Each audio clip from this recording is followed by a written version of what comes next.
Good morning guys. Meron tayong biniging manok ngayon. Ito po ay manok sa UAE. Naalala kayong manok sa bahay.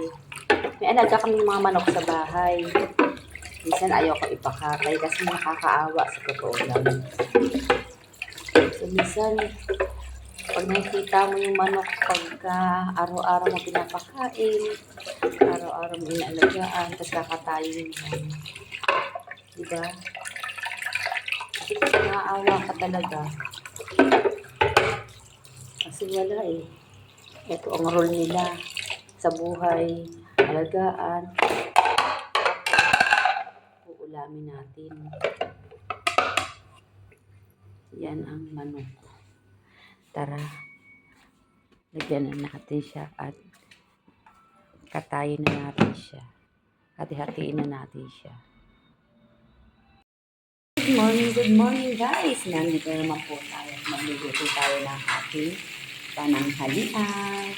Ito, may binili yung aking brother na isda na dalagang muki. Kung tawagin sa atin. Ito po ay nagdalagang muki. Pinirito lang po natin siya. Siyempre, mawawala ba ang aking gulay? Kumuha ako dito sa kapitbahay namin ng gulay, talbos ng kamote.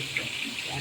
Ilalaga ko lang ito guys, tapos lagyan ko siya ng sibuyas, kamatis, paminta, asin, at salata na.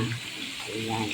Mahilig kasi ako guys sa gulay, kaya kailangan laging may gulay ang aking katawan.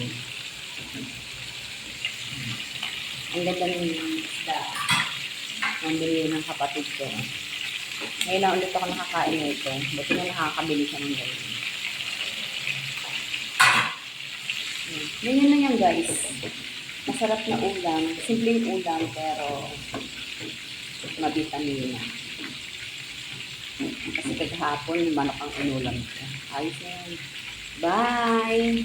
Please comment sa ibaba lang dyan at dyan ko po kayo babalikan. Comment section. Thank you for watching. Guys, meron po tayo ngayon. Nilulutong pananghalian. Alam niyo po ba kung ano ito? Ito ay ang. Narinig ko na po sa mga pangahas.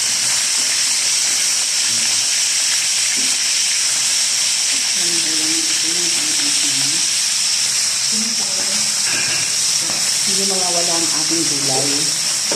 Pero ang laki ng mga gulay. Hindi sabi sa kanya ng gulay. Ay! Galit ka ha.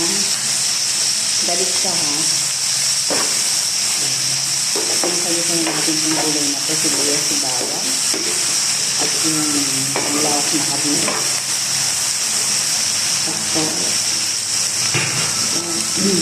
Ayan natin siya ang tubig na mayaka dito.